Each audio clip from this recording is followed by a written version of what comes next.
తన్నీరు హరీష్ రావు గారు. Speaker sir, నేను 21 సంవత్సరాల నుంచి ఈ సభలో ఉన్నాను. మంత్రిగా పనిచేశాను, ప్రతిపక్షంలో కూడా సభ్యుడిగా పనిచేశాను. నా 21 సంవత్సరాల్లో క్వశ్చన్ మీరు చదివినప్పుడు మంత్రి గారు సీట్లో లేనటువంటి మొదటి సందర్భం ఈరోజు 21 సంవత్సరాల చరిత్రలో చూశాను. కొన్ని సందర్భాల్లో ఏదైనా ప్రత్యేకమైన కారణం వల్ల సభ్యుడు రాకపోతే మంత్రి గారికి ఏదైనా అర్జెంట్ ఉంటే ఇన్ఫార్మ్ చేస్తారు, క్వశ్చన్ పోస్ట్పోన్ చేసి తర్వాత తీసుకుంటారు. బట్ వెన్ స్పీకర్ కాల్స్ తప్పకుండా మినిస్టర్ గారు అక్కడ ఉన్న సందర్భం ఉంది. అయినా సభ గౌరవాన్ని హుందాతనాన్ని దృష్టిలో పెట్టుకొని నేను వదిలేస్తున్నాను. అధ్యక్ష, ఈరోజు గౌరవనీయులు బట్టి విక్రమార్క గారు, గౌరవనీయులు ఉప ముఖ్యమంత్రి బట్టి విక్రమార్క గారు నేను అడిగిన ప్రశ్నకు వారు సమాధానం ఇచ్చారు.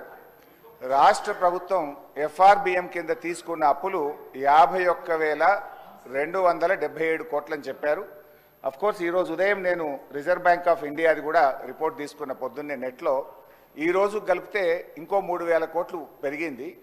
ఆల్రెడీ ఇంతకుముందే 2003వ తారీఖు 5వ తారీఖు తీసుకున్నారు. ఇవాళతో కలిపితే ఇంకో 1000 పెరిగింది. 55,277 కోట్లు ఎఫ్ఆర్బిఎం కింద తీసుకున్నారు. కార్పొరేషన్ గ్యారంటీల కింద 61,991 కోట్లు తీసుకున్నారు. 10,099 కోట్లు గ్యారంటీ లేకుండా తీసుకున్నారు. మొత్తంగా కాంగ్రెస్ పార్టీ ఏడాది పాలనలో చేసిన అప్పు ఎంత అంటే 1,27,208 కోట్లు. ఒక్క ఏడాదిలో వీళ్ళు చేసిన అప్పు 1,27,208 కోట్లు. 5 ఏళ్లకు మనం లెక్క కడితే ఎంత అవుతుందంటే అధ్యక్ష, 6,36,040 కోట్ల రూపాయలు 5 ఏళ్లలో కాంగ్రెస్ ప్రభుత్వం చేయబోయే అప్పుగా దీన్ని బట్టి మనకు స్పష్టంగా కనబడతా ఉంది. ఇకపోతే అధ్యక్ష, ఈ మధ్యకాలంలో కాంగ్రెస్ పార్టీ నాయకులు వైట్ పేపర్, కాంగ్రెస్ పార్టీ పెట్టిన వైట్ పేపర్ బుక్ కూడా తెచ్చాను అధ్యక్ష. ఇది వైట్ పేపర్. అదేవిధంగా బట్టి విక్రమార్క గారు ఈ సభలో పెట్టిన పేపర్. దీని ఆధారంగా నేను పోయినసారి బడ్జెట్ సమావేశాల్లో కూడా చాలా స్పష్టంగా చెప్పాను. మీరు గతంలో బీఆర్ఎస్ పార్టీ 10 ఏళ్ల కాలంలో 671 అని ఒకరంటారు, 7 లక్షల కోట్లని ఒకరంటారు, 711 అని నోటికి వచ్చినట్టు మాట్లాడుతున్నారు. I challenge in this house, ఒకరోజు స్పెషల్గా డిబేట్ పెడతారా పెట్టండి, లేదు ఆడిటర్లను పిలిచి పెడతారా, ఫైనాన్స్ డిపార్ట్మెంట్ పెట్టి పిలుస్తారా పిలవండి. ఐ వాంట్ టు ప్రూవ్ 10 ఏళ్ల బీఆర్ఎస్ కాలంలో జరిగిన మొత్తం అప్పు కేవలం 4,17,496 మాత్రమే. కానీ గోరంతలు కొండంతలు చేసి గోబల్స్ ప్రచారం చేసేటువంటి ప్రయత్నాన్ని ఈ సభ ద్వారా నేను తీవ్రంగా ఖండిస్తా ఉన్నాను.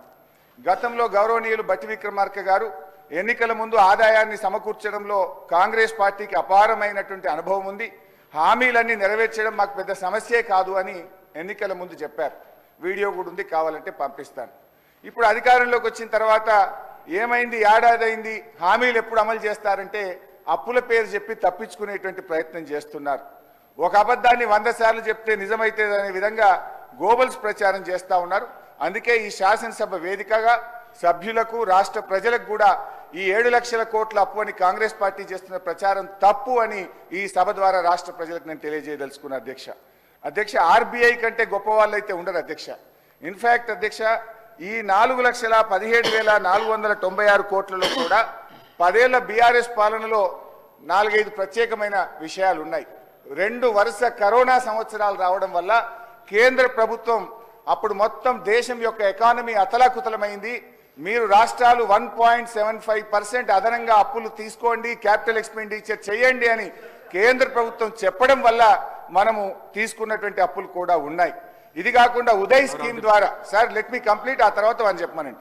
Let me complete. ఎఫ్ఆర్బిఎం కింద తీసుకున్న అప్పులు 51,277 కోట్లని చెప్పారు. అఫ్ కోర్స్ ఈరోజు ఉదయం నేను రిజర్వ్ బ్యాంక్ ఆఫ్ ఇండియాది కూడా రిపోర్ట్ తీసుకున్న పొద్దున్నే నెట్లో. ఈరోజు కలిపితే ఇంకో 3,000 కోట్లు పెరిగింది.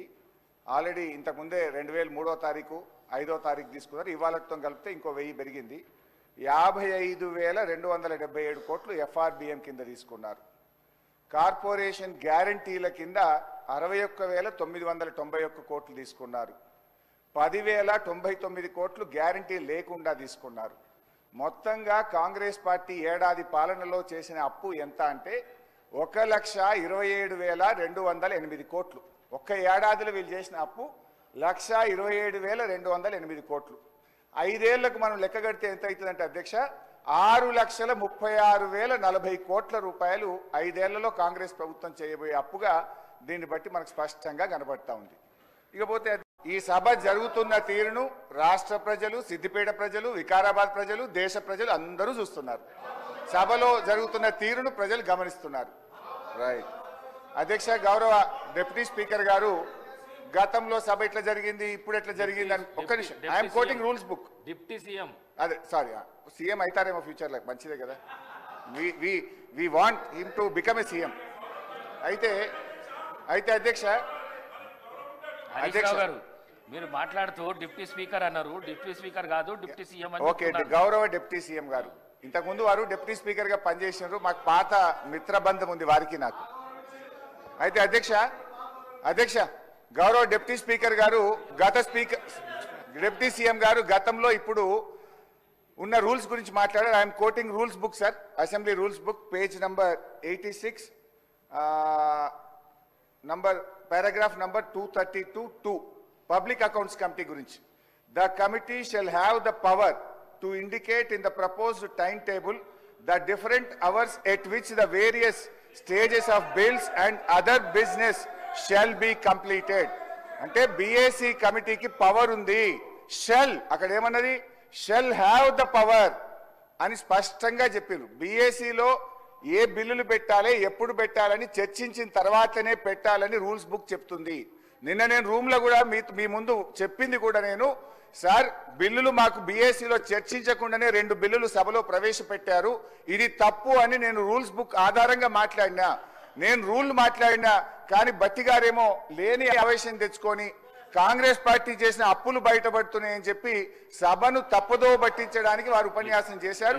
నేను ఉపన్యాసంలో నేను అప్పుల గురించే మాట్లాడతాను. గౌరవ బట్టి విక్రమార్క గారు చెప్పిన లెక్క ప్రకారంగా 1,27,208 కోట్ల రూపాయలు ఏడాది కాలంలో కాంగ్రెస్ ప్రభుత్వం అప్పు చేసింది. 1,27,000 అంటే 5 ఏళ్లలో లెక్క పెడితే ఇది 6,36,000 కోట్లు అవుతుంది. 10 ఏళ్ల బీఆర్ఎస్ పాలనలో 4,17,000 అయితే మీరు 5 ఏళ్లలోనే ఈ రోజు 6,36,000 చేయబోతున్నారు. తర్వాత ఇంకొక విషయం నేను మీకు ద్వారా క్లారిఫై చేయాలనుకుంటున్నా. గౌరవనీయులు బట్టి విక్రమార్క గారు, మేము ప్రివిలేజ్ మోషన్ దేని మీద ఇచ్చామో మీరు క్లారిఫై చేయాలి. దాదాపు 20 మంది కాంగ్రెస్ బీఆర్ఎస్ ఎమ్మెల్యేలు అందరం మీ దగ్గరికి వచ్చి మేము ఇచ్చిన ప్రివిలేజ్ మోషన్ దేని మీద అధ్యక్ష మీరే చెప్పాలి. వారేదో నేను మధురలో మాట్లాడిన దాని మీద ప్రివిలేజ్ మోషన్ ఇచ్చినామని సభను తప్పుదో పట్టించే ప్రయత్నం చేసినారు. మేము ప్రివిలేజ్ మోషన్ ఇచ్చింది వాస్తవ అప్పులు 417 అయితే 7 లక్షల కోట్లు అని చెప్పి వీళ్ళు సభను తప్పుదో పట్టించారు. పోయిన బడ్జెట్ స్పీచ్ లో తప్పుడు ఫిగర్ చెప్పారని చెప్పి గౌరవ ఉప ముఖ్యమంత్రి గారి మీద మీకు ప్రివిలేజ్ మోషన్ ఇచ్చాం. కానీ వారు ఇప్పటిదాకా ఏం మాట్లాడినరు, లేని ఆవేశం తెచ్చుకొని వ్యవసాయ కూలీలకు ఇయ్యద్దా, మీరు దాని మీద ప్రివిలేజ్ మోషన్ ఇస్తారా అన్నారు. తొందరగా ఈమనే మేము అడుగుతున్నాం. వ్యవసాయ కూలీలే కాదు 6 గ్యారంటీలు అమలు చేయండి. మొదటి శాసనసభలో చట్టబద్ధత తెస్తా అన్నారు, చట్టబద్ధత తేండి అని మేము అడుగుతా ఉన్నాం. అయితే అధ్యక్ష మీ ద్వారా మళ్ళీ నేను కోరుతున్నా, నేను బట్టి గారి సవాల్ను స్వీకరిస్తున్నా. ప్రివిలేజ్ మోషన్ అప్పుల మీద తప్పుడు ప్రచారం మీద మీకు ఇచ్చాము, దాన్ని ఈ శాసనసభలోనే అలో చేయండి. వీలైతే సభా కార్యక్రమాలు సస్పెండ్ చేసి ఇప్పుడే దాని మీద చర్చ పెట్టినా మాట్లాడడానికి మేము సిద్ధంగా ఉన్నాం. లేదు మీ కన్వీనియన్స్ ప్రకారంగా ఈ సమావేశాలు ముగిసే లోపు అప్పుల మీద మీరు చర్చ పెట్టండి. వాస్తవాలు రాష్ట్ర ప్రజలకు తెలవాల్సినటువంటి అవసరం ఉంది. దయచేసి మా ప్రివిలేజ్ మోషన్ ను మీరు అలో చేయాలని చెప్పి మిమ్మల్ని కోరుతా ఉన్నాం.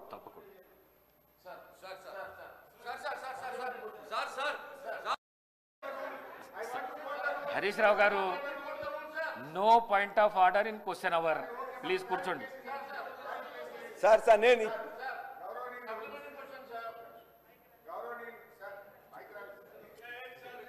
ఇప్పుడు బట్టి విక్రమార్క గారు అసలు ప్రశ్న ఒకటి, ఆయన మాట్లాడిందంతా ఒకటి సార్. ప్రశ్నకు సమాధానం ఇవ్వమంటే ఇక వడ్లు మేమే కొన్నాం. గతంలో బీఆర్ఎస్ గవర్నమెంట్ లో వడ్లు కొనలేదు, మేము పైసలు ఇవ్వలేదా సార్? ఇప్పుడు వారు ఒకటి వ్యవసాయానికి ఉచిత విద్యుత్తుకు బీఆర్ఎస్ హయాంలో డబ్బులు ఇవ్వలేదన్నారు.